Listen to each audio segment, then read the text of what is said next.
جی فرمایا نا اماں مجھے نانا کی خوشبو آ رہی ہے، تو فرمایا کہ نانا تمہارے چادر کے نیچے ہیں۔ امام حسن نے جا کے سلام کیا اور کہا میں چادر میں آ جاؤں؟ نبی نے فرمایا آ جاؤ۔ کچھ دیر بعد امام حسین آئے، نہ اماں نانا کی خوشبو آ رہی ہے۔ اچھا بھائی بھی تو تھے، وہ بھی تو خوشبو ہوگی، مگر نہیں کہا کہ مجھے بھائی کی خوشبو آ رہی ہے۔ خوشبو آ بھی رہی تھی تو نہیں بولا۔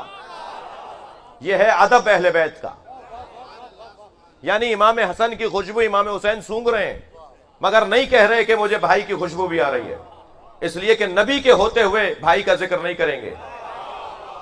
میں جوانوں سے گزارش کر رہا ہوں، اگر تمہارے ابا بیٹھے ہوئے ہوں تو ان کے سامنے کسی اور کی بات نہیں کرو، اگر کوئی بڑا بیٹھا ہو تو اس کے سامنے کسی اور کی بات نہیں کرو۔ مجھے ایک صاحب کہنے لگے آیت اللہ سیستانی آیت اللہ خامنہئی حرم میں کب آتے ہیں؟ ہم نے تو آج تک انہیں حرم میں آتے نہیں دیکھا۔ تو میں نے ان سے کہا بھائی میں نوکر فقیر حقیر ذلیل آدمی جب حرم میں جاتا ہوں تو زائرین چھوڑ چھوڑ کے ہماری طرف بھاگتے ہیں، نجف اور قوم کے طالب علم اپنے مباحث سے چھوڑ چھوڑ کے کتابیں بند کر کر کے ہم سے ہاتھ ملانے بھاگتے ہیں، اور مجھے رونا آ رہا ہوتا ہے کہ بی بی کے سامنے میرا ادب کیوں کر رہے ہو؟ میں التماس سے کر رہا ہوتا ہوں کہ ادھر رخ کرو، میں خود ان کو چومنے آیا ہوں، ان کے ذریعے کو۔ واللہ مجھے شرمندگی ہو رہی ہوتی ہے امام علی کے حرم میں، مولا حسین کے حرم میں، کہ جب میں جاؤں اور وہاں پر میری حیثیت کیا ہے، میں اپنی بات کر رہا ہوں آپ سے، کوئی حیثیت نہیں ہے، تب اتنا پیار ہو رہا ہوتا ہے، تو مجھے مولا علی سے شرمندگی ہو رہی ہوتی ہے، اور ان سے ہاتھ جوڑ جوڑ کے کہہ رہا ہوتا ہوں وہاں رخ کرو، میری طرف رخ نہیں کرو۔ تو جب میرا یہ حال ہوتا ہے تو آیت اللہ سیستانی اگر حرم میں آ جائے تو کیا ہوگا؟ جی آیت اللہ خامنہئی اگر حرم میں آ جائیں تو کیا ہوگا؟ اس لیے ان کے لیے خاص طور پہ جب حرم کسی دن بند ہوتا ہے تو ایک خاص وقت میں ان کے لیے انہیں بلایا جاتا ہے کہ اب آ جائیے تاکہ مولا کا ہی ادب رہے۔ جی یہ مشکلات ہیں نا، ہماری پریشانیاں ہیں نا۔ جب مولا حسین نے مولا عباس سے کہا تھا نا کہ کعبے کی چھت پہ کھڑے ہو جاؤ اور طواف کرنے والوں کو بتاؤ کہ میں مکہ کیوں چھوڑ کے جا رہا ہوں، تو مولا عباس نے کعبے کی چھت پہ کھڑے ہو کر خطبہ دیا تھا، اور کعبے کی چھت پہ عباس ایسے لگ رہے تھے جیسے آپ کے گھروں پہ علم نظر آتا ہے۔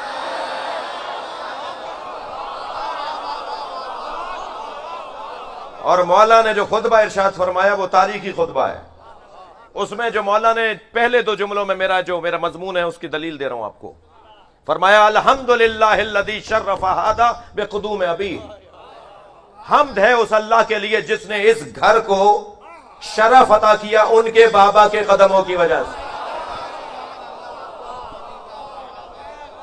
بھائی مولا عباس سے مولا علی تو آپ کے بھی بابا ہیں، مگر نہیں کہہ رہے میرے بابا کے قدموں کی وجہ سے، اس لیے کہ حسین کے ہوتے ہوئے میں کیوں کہوں میرے بابا۔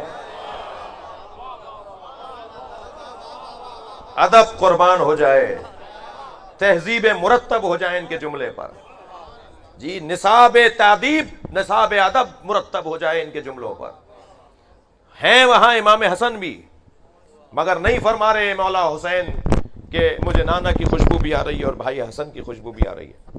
ادب کا تقاضا یہ ہے کہ بھائی کی بات نہ کرو بلکہ نانا کی بات کرو۔